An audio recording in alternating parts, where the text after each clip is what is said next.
आदित्य गौर करता है अपने आसपास और जवाब देता है, माँ, यहाँ पे सन है, समुद्र है, आकाश है, प्लेजेंट हवाएं हैं एंड ये सैंड जहाँ पे बहुत सारे छोटे छोटे शंख हैं, ये सब मुझे अच्छे लग रहे हैं। आदित्य की ऑब्जर्वेशन देख के उसकी माँ उसे शाबाशी देती है और कहती है, क्या तुम जानते हो ये 5 चीजें जिनका तुमने अभी नाम लिया, हमारा शरीर भी इन्हीं से बना है।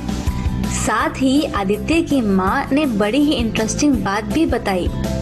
तो चलो सुनते हैं वो बात।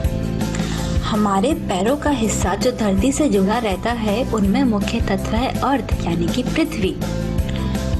उसके ऊपर जो शरीर की सफाई करने वाला यूरिनरी सिस्टम है, उसमें मुख्य तत्व है जल यानी कि वाटर। और ऊपर आता है डाइजेस्टिव सिस्टम जो हमारे भोजन को पचाता है। यहाँ का मुख्य एलिमेंट है अग्नि यानी कि फायर। अब इन सबसे ऊपर आता है रेस्पिरेटरी सिस्टम, श्वास प्रणाली। यहाँ का मुख्य तत्व है वायु। और इन सभी से ऊपर है मस्तिष्क। यहाँ का मुख्य तत्व है आकाश। एक और इंटरेस्टिंग फैक्ट है, ये पूरा भौतिक जगत इन 5 तत्वों के अलग अलग मिश्रण से ही बना है। जैसे कि मनुष्य शरीर 72% जल, 12% पृथ्वी, 4% अग्नि, 6% वायु और 6% आकाश का मिश्रण है। आदित्य प्रकृति के साथ अपने ये कनेक्शन सुन के अमेज हो जाता है। क्या आप भी हुए? तो बच्चों, आज की लर्निंग है, स्व को जानने के लिए प्रकृति के साथ समय व्यतीत करना बहुत जरूरी है। To know oneself, it is important to spend time with Mother Nature. Good morning dear parents and students. आज की इस प्रस्तुति में मैं निशी चड्ढा आप सभी का स्वागत करती हूँ।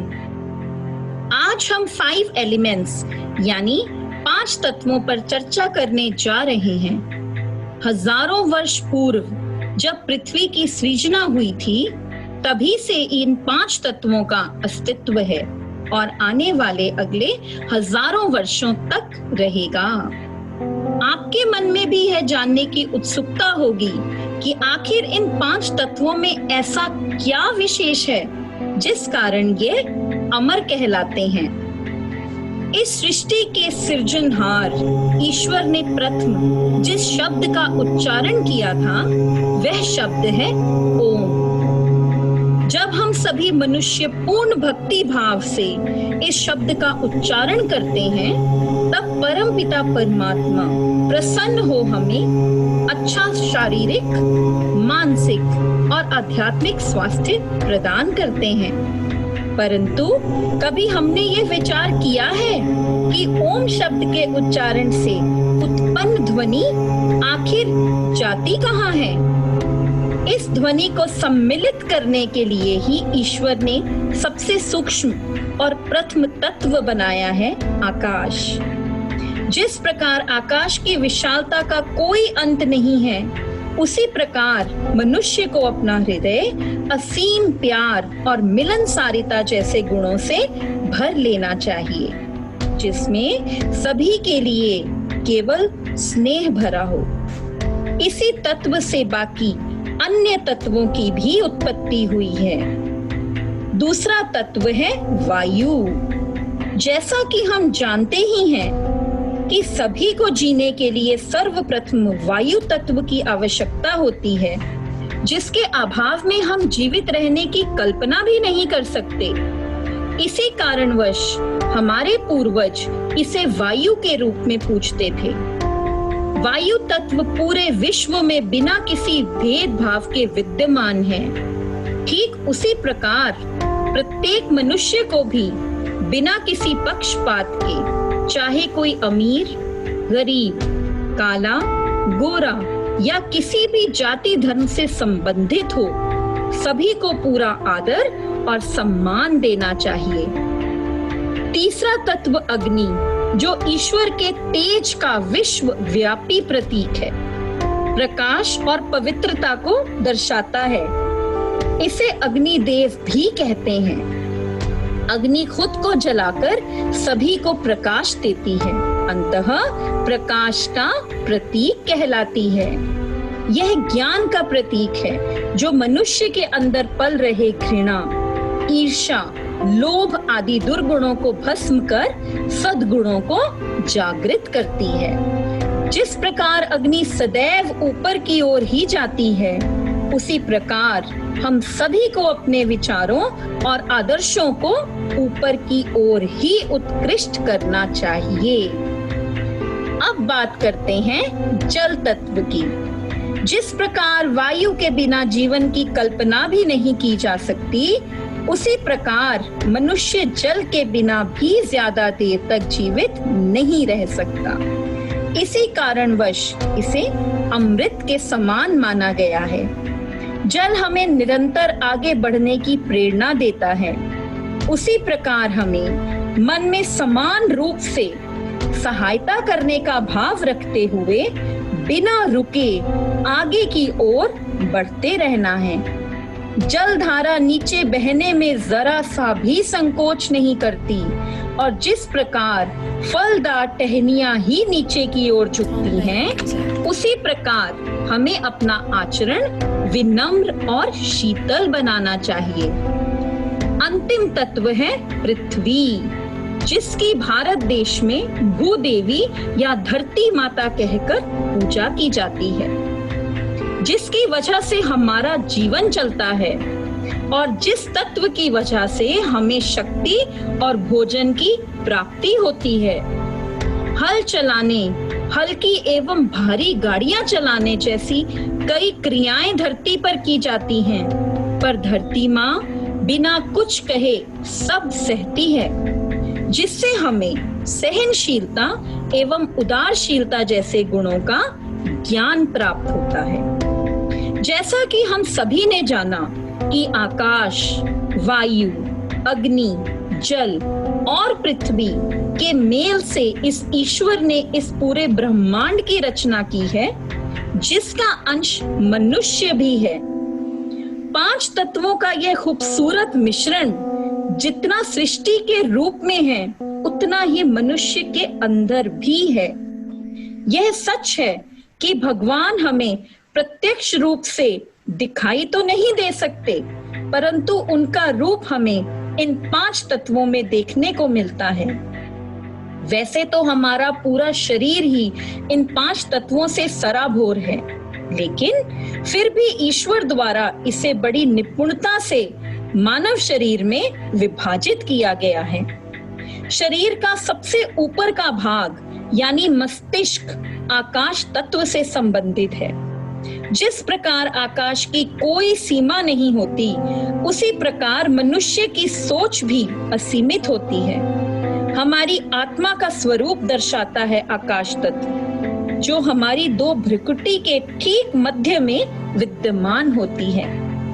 वायु तत्व हमारी सांसों के रूप में विद्यमान है, जो हमारे संपूर्ण शरीर का मूलाधार कहलाती है और फेफड़ों से भी संबंधित है।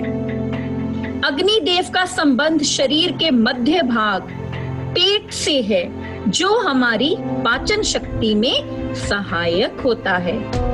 जल और पृथ्वी मानव शरीर के निचले भाग हैं, जिसमें पृथ्वी सबसे ज्यादा मात्रा में हमारे शरीर में पाई जाती है।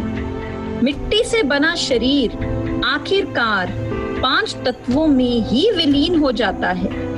इसे ईश्वर द्वारा रचाई गई माया नहीं तो और क्या कहेंगे। जिस प्रकार मानव शरीर में प्रत्येक तत्व का विशेष महत्व है, उसी प्रकार ज्ञानेंद्रियों से भी इसका संबंध उसी के अनुकूल ही होता है। हमने सर्वप्रथम ओम शब्द की बात की, तो इस शब्द से उत्पन्न ध्वनि को सुनने के लिए ईश्वर ने हमें 2 कान दिए, जिसका अर्थ है कि हमें अपने कानों से केवल अच्छी और ज्ञानवर्धक बातों को ही सुनना चाहिए। इसीलिए इस विशालकाय तत्व का गुण शब्द कहलाता है। वायु तत्व के पूर्णतः 2 प्रकार के गुण होते हैं, शब्द और स्पर्श।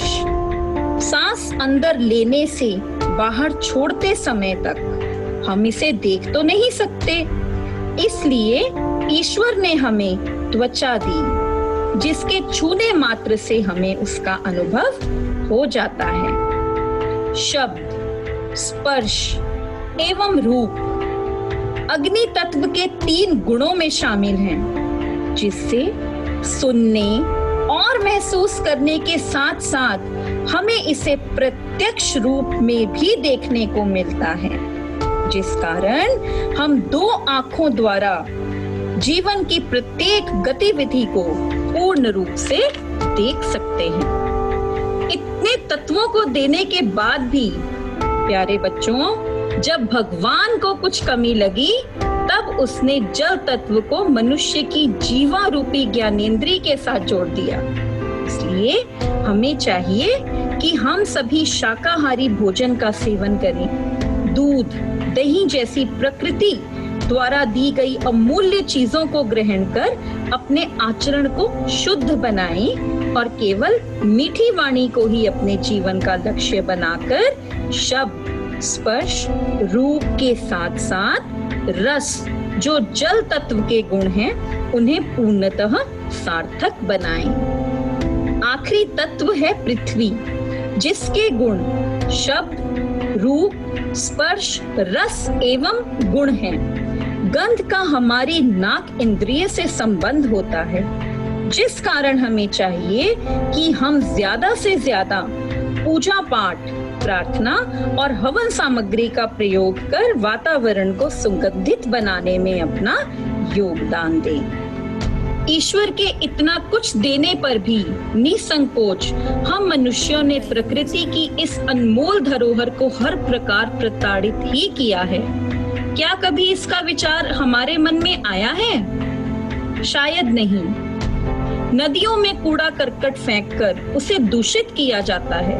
फैक्ट्री का सारा निरर्थक सामान नदियों की भेंट किया जाता है। इतना ही नहीं, निजी जीवन में नल खुला छोड़कर, कभी गाड़ियों को पाइप से धोकर हम जल की बर्बादी में भागीदार बनते हैं। पटाखे चलाने से वायु प्रदूषण के साथ साथ मोबाइल का प्रयोग केवल बड़े ही नहीं बल्कि बच्चे भी ज्यादा से ज्यादा करते हैं, जिस कारण यह मोबाइल उनका प्रिय मित्र बन गया है। परंतु हम सब ये भूल जाते हैं कि इनसे निकलने वाली भयंकर रेडिएशंस और कहीं नहीं बल्कि इन्हीं तत्वों में ही जा मिलती है। कहते हैं और मुझे पूरा विश्वास है कि आप सभी ने भी यह सुना होगा कि सवारी अपने सामान की खुद जिम्मेदार है। पहला कदम केवल खुद से ही उठाया जाता है। इसीलिए इस 5 तत्वों का संतुलन बनाए रखना भी प्रत्येक जन की अपनी निजी जिम्मेवारी है। थोड़ी सी लापरवाही से इसका भारी नुकसान केवल हमारे शरीर को ही नहीं सहना पड़ता, बल्कि पूरे वातावरण को भी सहना पड़ता है। जानना चाहेंगे कैसे? तो चलिए जल तत्व के असंतुलन से शुरू करते हैं। इस तत्व का असंतुलित होना हमारे शरीर में अधिकतर बलगम, ठंड, ग्रंथियों में सूजन और रक्त का पतला होना एवं जमना जैसी बीमारियों को जन्म देता है। पृथ्वी तत्व के असंतुलित होने से हमें शरीर की थकान, हड्डियों में कैल्शियम की कमी, मोटापा, वजन कम होने या बढ़ने जैसे दुष्प्रभावों का सामना करना पड़ता है। असंतुलित अग्नि तत्व से बुखार, ज्यादा पसीना आना, हमारे शरीर में एसिड की मात्रा का ज्यादा होना, कमजोर पाचन शक्ति एवं मधुमेह यानी डायबिटीज जैसी भयानक बीमारियों का जन्म होता है। त्वचा में रूखापन, ब्लड प्रेशर, पेट का फूलना, नींद न आना और डिप्रेशन का सामना मनुष्य तभी करता है जब उसके शरीर में वायु तत्व सही मात्रा में न हो। 5वें और आखिरी तत्व यानी आकाश तत्व के असंतुलन से हमें थायराइड डिसऑर्डर्स, गले की परेशानी, बोलचाल में कठिनाई और कान की बीमारी आदि कठिनाइयां झेलनी पड़ सकती हैं। तो डियर पेरेंट्स और मेरे प्यारे बच्चों, क्यों ना हम सभी निजी तौर पर पूरी सूझबूझ के साथ इन 5 तत्वों को स्वच्छ रखने का उत्तरदायित्व निभाएं। अधिक से अधिक पेड़ लगा के प्रत्येक कमी को पूरा करने में अपना सहयोग दें। जितना हो सके मोबाइल का प्रयोग कम करें, नदियों को साफ और स्वच्छ रखें और प्रकृति को हरा भरा बनाएं। आज की प्रेजेंटेशन को अंजाम तक पहुंचाने से पहले आइए प्रकृति को और भी नजदीकी से जानने की कोशिश करें। ये प्रकृति शायद कुछ कहना चाहती है हमसे। ये हवाओं की सरसराहट, ये पेड़ों पर फुदकती चिड़ियों की चहचहाहट, ये समंदर की लहरों का शोर, ये बारिश में नाचते सुंदर मोर कुछ कहना चाहती है हमसे। डियर पेरेंट्स, धरती माँ और क्या कहना चाहती है हमसे? तो आइए यह जानते हैं इस खूबसूरत वीडियो के माध्यम से।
पेरेंट्स एंड स्टूडेंट्स, मैं आशा करती हूँ कि आप सभी को आज की EHB पसंद आई होगी। आप सभी का बहुत बहुत धन्यवाद। मैं रिस्पेक्टेड डायरेक्टर सर से गुजारिश करती हूँ कि वह हमसे 2 शब्द कहें। Over to you sir. Thank you madam Nishi. आपने बहुत जागरूक किया पेरेंट्स को, बच्चों को, टीचर्स को। उसके लिए आपका बहुत बहुत धन्यवाद। परंतु मुझे लगता है कि आज मुझे 2 शब्दों से मेरा काम नहीं बनने वाला। मुझे थोड़ा ज़्यादा आप लोगों से शेयर करना होगा, क्योंकि मैंने देखा है कि कई सारे सवाल बच्चों के दिल में, ये जब 5 एलिमेंट्स की हम बात करते हैं तो आते हैं। मैं इतना जरूर जानता हूँ, आयुर्वेदिक का सिद्धांत है कि आपको बीमारी तब आपको पकड़ती है जब आपका ये जो 5 एलिमेंट्स हैं इनमें इम्बैलेंस होता है, जब इसकी रेशो आपके अंदर बिगड़ जाती है। ज्यादा हो तब भी नुकसान है, कम हो तब भी नुकसान है। इनमें से मेनली आयुर्वेदिक 3 एलिमेंट्स को, वात, कफ और पित्त, ये 3 एलिमेंट्स की इम्बैलेंस को, वात मीन्स वायु, कफ मीन्स जल और पित्त मीन्स अग्नि, ये 3 वायुओं के 3 एलिमेंट्स के जो इम्बैलेंस से हमारे अंदर जितने भी रोग आते हैं। और मैं कहूँगा कि जो आकाश तत्व है उसके इम्बैलेंस से भी हमारे अंदर प्रॉब्लम्स पैदा होती हैं, और अर्थ तत्व के भी इम्बैलेंस से हमारे अंदर प्रॉब्लम पैदा होती हैं। अब जरा एक बार अपने अपने आप को तोलें, हम कहाँ कहाँ इस 5 एलिमेंट्स को अपवित्र करने में या इनको पॉल्यूट करने में कहाँ कहाँ हमारा योगदान है। तो आकाश तत्व से शुरू करते हैं। आकाश तत्व को हम अपनी ओर से क्या सौगात में दे रहे हैं? ये बड़े बड़े टीवी के टावर्स, मोबाइल के टावर्स, ये वाइब्रेशंस, अपने विचारों में जब हम अपने विचारों को एंगर या लस्ट, इनको एक दूसरे के साथ शेयर करते हैं, तब भी कहीं हमारा आकाश तत्व जो है वो पॉल्यूट होता है। दूसरा तत्व वायु तत्व,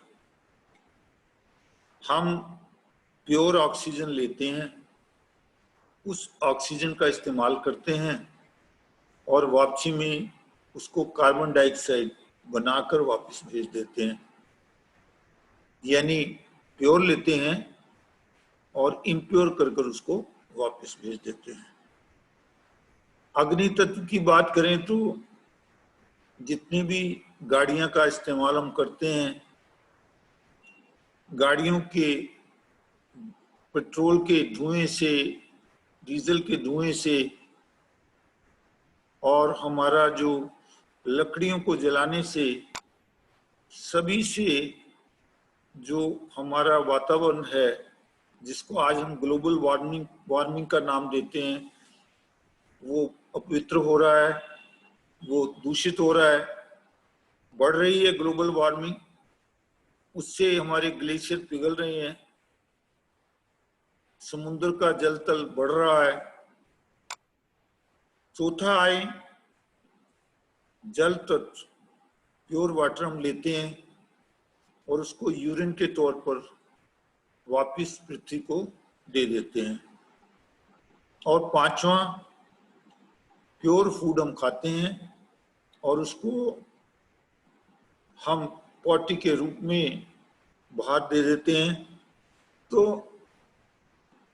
हम कहीं ना कहीं इस पृथ्वी को, इस 5 एलिमेंट को इंडिविजुअली दूषित करने के कारण है, पर ये हमारी मजबूरी है।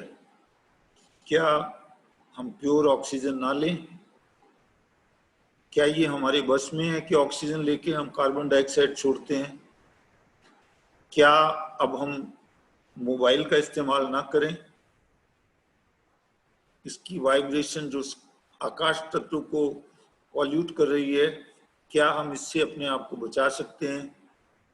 अगर बच्चों से पूछोगे उसका आंसर वो ये कहेंगे नहीं। ऑनलाइन क्लासेस हैं, ऑनलाइन क्लासेस के लिए भी तो इन्हीं का इस्तेमाल कर रहे हैं, मोबाइल का। कोविड के समय में इस मोबाइल ने हमारी जो शिक्षा है उसको बचा के रखा है, तो हम इसके लिए भी हमारी एक मजबूरी है। आकाश तत्व को पॉल्यूट करने की भी हमारी एक मजबूरी है, जल तत्व को पॉल्यूट करने की भी, वायु तत्व को भी, अग्नि तत्व को भी और पृथ्वी तत्व को भी। तो जो मेरे हिस्से का मैं पॉल्यूट कर रहा हूं, उसको मैं किस तरीके से कंपनसेट कर सकता हूं, कैसे मैं ये ऋण चुका सकता हूं। मैडम निशी ने एक स्लाइड आपसे इस्तेमाल की थी, सवारी अपने सामान की खुद जिम्मेवार है। तो मैं इसके लिए खुद दोषी हूं, तो मुझे ही इसका रेमेडियल मेजर निकालना होगा। इसका रेमेडियल मेजर है प्लांटेशन। आइए देखें कि कैसे प्लांटेशन जो है इसका रेमेडियल मेजर है। आप देखिए, प्लांट्स को देखिए, जब ये ग्रो करते हैं, थोड़ी सी पृथ्वी का कोना ये लेते हैं, उसमें फैलते हैं, थोड़ा सा जल लेते हैं, थोड़ा सा वायु लेते हैं, हालांकि कार्बन डाइऑक्साइड लेते हैं और वायु लेते हैं, थोड़ा सा आकाश लेते हैं फैलने के लिए, और थोड़ा सा सनरेज लेते हैं। यानी पांचों एलिमेंट ये ट्रीज लेते हैं, पर उसके बदले में ये वापिस क्या करते हैं ये देखने की बात है। आकाश तत्व को जो उसके अंदर वाइब्रेशंस आती हैं, उन वाइब्रेशन को ये ट्रीज की लीव्स जो हैं वो एब्जॉर्ब कर लेते हैं और उन वाइब्रेशन की तीव्रता को ये कम करते हैं। मोबाइल की वाइब्रेशन को, मोबाइल टावर्स की वाइब्रेशंस को, टीवी टावर्स की वाइब्रेशंस को ये ब्रिक्स उसको डिल्यूट करते हैं। जो वायु तत्व हम पॉल्यूट करते हैं, ऑक्सीजन लेकर जो कार्बन डाइऑक्साइड देते हैं, कार्बन डाइऑक्साइड लेकर ये वापस ऑक्सीजन देते हैं। तो जो पॉल्यूशन हमने क्रिएट किया, उस पॉल्यूशन को वापस ठीक करते हैं। अग्नि तत्व को ये अपने सोख कर, जो जब जहां पर भी आप देखेंगे, जहां पर भी जिस भी जगह पर पेड़ ज्यादा होते हैं, वहां पर ग्लोबल वार्मिंग का इफेक्ट खत्म हो जाता है। यदि आप चाहें अपने पंचकुला को कि इसका तापमान 1 डिग्री 2 डिग्री कम हो जाए, तो उसके लिए आप पेड़ लगाएं, तो पेड़ भी वो जो गर्मी को सोख कर आपके यहाँ के वातावरण को ठंडा कर देते हैं। इसीलिए हिल स्टेशन में आप देखते हैं पेड़ों की मात्रा, जंगलों की मात्रा बहुत होती है, और उसका असर ये होता है कि तब हमें जल तत्व भी ऑटोमेटिकली मिल जाता है। जहां पर पेड़ ज्यादा होते हैं वहां बारिश भी ज्यादा होती है। तो जल तत्व भी, जो हमें साफ पानी चाहिए, प्योर पानी चाहिए, जो हमारे पृथ्वी में जो हमारा वाटर लेवल कम हो रहा है, उसके लिए भी थोड़ा सा इन्होंने जल लिया बड़ा होने के लिए, लेकिन बदले में कितना जल ये हमें वापस करते हैं, चाहे समुद्र से मांग कर करते हैं, चाहे कहीं से मांग कर करते हैं। और जो जिस भी प्रकार का जल इनको दिया जाए, आपने देखा होगा बगीचों में लिखा होता है नॉट फॉर ड्रिंकिंग पर्पस। जैसा भी पानी हम इनको देते हैं, खराब पानी, इवन दुर्गंध युक्त पानी, उसको भी ये लेकर और बदले में हमें जूस देते हैं, मीठा मीठा जूस देते हैं। ये आप देखें, आम का रस और जितने भी फल फ्रूट ये हमें देते हैं, उनके जो मिठास है ये हमें उसमें वापस करते हैं। यही जो हमारी मल है, हमारी जो पॉटी है, उसको लेकर खाद के रूप में इस्तेमाल कर ये हमें ये सारी सौगातें देते हैं। लेकिन इन वृक्षों की एक मजबूरी है, ये अपने आप नहीं लग सकते, इनको लगाने वाला चाहिए। तो यदि मैं अपने तरफ से जो पॉल्यूशन मैंने क्रिएट किया है, उसके बदले में अगर उसके ऋण से मैं मुक्त होना चाहूं, तो मेरे पास और कोई अल्टरनेटिव नहीं है एक्सेप्ट टू प्लांट ट्रीज। यहाँ क्वेश्चन पैदा होता है कि हम सबके पास इतनी जमीन नहीं है, कहाँ लगाएं? अगर आप किसी हाउसिंग बोर्ड कॉलोनी में रहते हैं, आप ऐसी जगह रहते हैं जहां पर लगाने के लिए स्थान ही नहीं है, तब भी आप तुलसी का पौधा तो लगा ही सकते हैं ना दोस्तों। तब भी आप अपने घर के ड्राइंग रूम में कुछ इंडोर प्लांट्स तो रख ही सकते हैं ना। जितना आप प्लांटेशन ड्राइव को मजबूत करेंगे, उतना ही जो पाप आपके द्वारा हुआ है, मजबूरी में, जाने अनजाने में, कैसे भी, वो ऋण आपका उतरेगा। आप जानते हैं मौसम है प्लांट्स लगाने का। आप आइए प्लांट्स लगाएं, जहां हमारे से बन सकता है उतने प्लांट्स लगाएं, ताकि जब हम ये दुनिया छोड़कर जाएं तो ये जो ऋण हमारे पर पांचों एलिमेंट्स का है, इस ऋण को उतार कर जाएं। मैं आपको एक बताना चाहूंगा कि आपके स्कूल में एक जामुन का पेड़ है। हमने उस जामुन के पेड़ से पिछले साल 525 पेड़ क्रिएट किए और उन 525 पेड़ों को जगह जगह जिसने भी हमसे कुछ पेड़ मांगे उधर शेयर किया।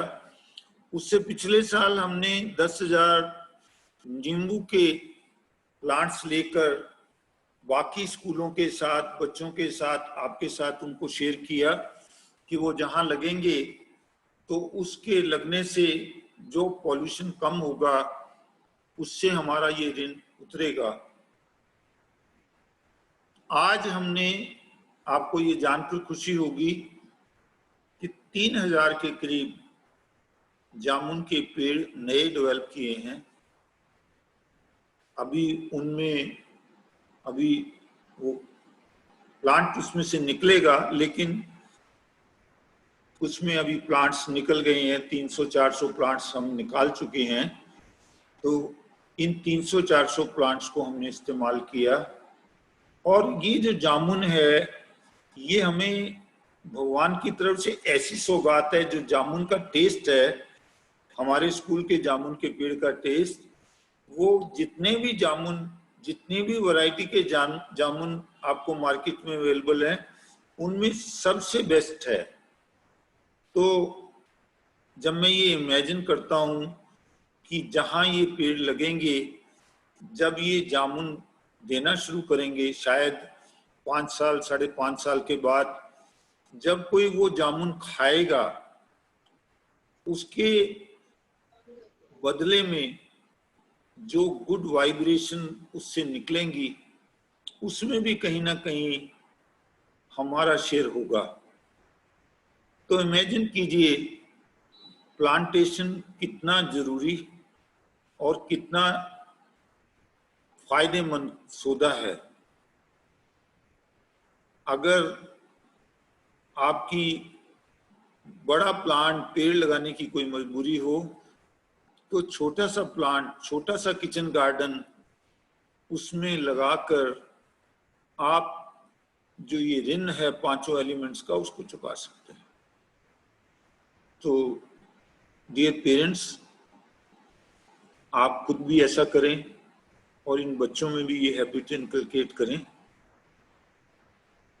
हम इसे समझ चुके हैं और मुझे उम्मीद है आज की जो प्रेजेंटेशन मैडम निशी ने आपके साथ शेयर की है उससे आप भी समझ चुके होंगे कि ये कितना जरूरी है हमारे लिए। जब हम वैल्यूज को अपने जीवन में उतारते हैं तो भी ये एलिमेंट्स का जो रेशो है वो हमारे बीच में ठीक होती है। देखिए, जब मेरे अंदर एंगर होता है तो मेरे अंदर अग्नि तत्व का बढ़ जाता है, अग्नि तत्व, और मुझे वो रोग जो अग्नि तत्व के बढ़ने से होते हैं वो मेरे को तंग कर सकते हैं। जब मेरे अंदर लस्ट होता है, ग्रीड होता है, तो मेरे अंदर जल का रेशो बढ़ जाती है। जब मैं परेशान होता हूं, जब मैं बहुत ज्यादा जरूरत से ज्यादा सोचता हूं तो मेरे अंदर का आकाश तत्व डिस्टर्ब होता है। तो जब भी मैं वैल्यूज को अडहेर करता हूं तो ये वैल्यूज मेरे अंदर के रेशो को आपसे, जैसे मैडम निशी ने शेयर किया, ये रेशो 6%, 4%, 6%, 12%, 72%, जो भी रेशो हमारी बॉडी की है एलिमेंट्स की, इस रेशो को भी मेंटेन करने के लिए सत्य, धर्म, शांति, प्रेम, अहिंसा, ये 5 वैल्यूज इसको मेंटेन करने में हमारी हेल्प करती हैं। और ये 6 वाइसेस जो हैं, काम, क्रोध, लोभ, मोह, अहंकार, ये हमारे अंदर इस रेशो को डिस्टॉर्ट करने में वो होती हैं, ये डिस्टॉर्ट करती हैं हमारे अंदर ये रेशो को।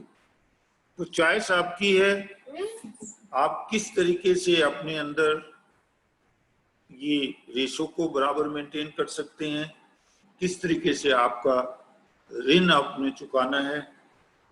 मैं फिर कहूंगा, सवारी अपने सामान की खुद जिम्मेवार है। ये आपने देखना है, ये आपका विषय है। आइए मिलकर हम अपने देश में अगर खुशहाली चाहते हैं तो उसके लिए सबसे आसान तरीका है प्लांटेशन। प्लांटेशन होगी तो पॉल्यूशन अपने आप कम होगी। आप सबका बहुत बहुत धन्यवाद। अगर आपका कोई सुझाव हो, आपसे हमने अपनी ईमेल शेयर किया है ehvdcms@gmail.com। कहाँ गया? आप इस पर अपना सुझाव दीजिए, आपको ये प्रोग्राम कैसा लगा, और लोगों को एनकरेज कीजिए। ज्यादा लोग आप देंगे और वक्त जब वो इस प्रोग्राम को देखकर कुछ भी करेंगे तो वो जो अच्छा करेंगे उससे कुछ ना कुछ शेयर आपको भी मिलेगा। चिट फंड कंपनी की तरह जब भी आप किसी को ज्ञान देते हैं या ज्ञान देने में सहायता करते हैं तो उससे जो उस व्यक्ति के अंदर चेंज आता है वो चेंज से आपका भी ऋण चुकता है। वो ऋण जो आपने यहाँ पृथ्वी पर जन्म लेकर डिफरेंट एलिमेंट से लिया है। सो आपका बहुत बहुत धन्यवाद। Thank you very much. Thank you, dear students and dear parents. Have a nice day to you all.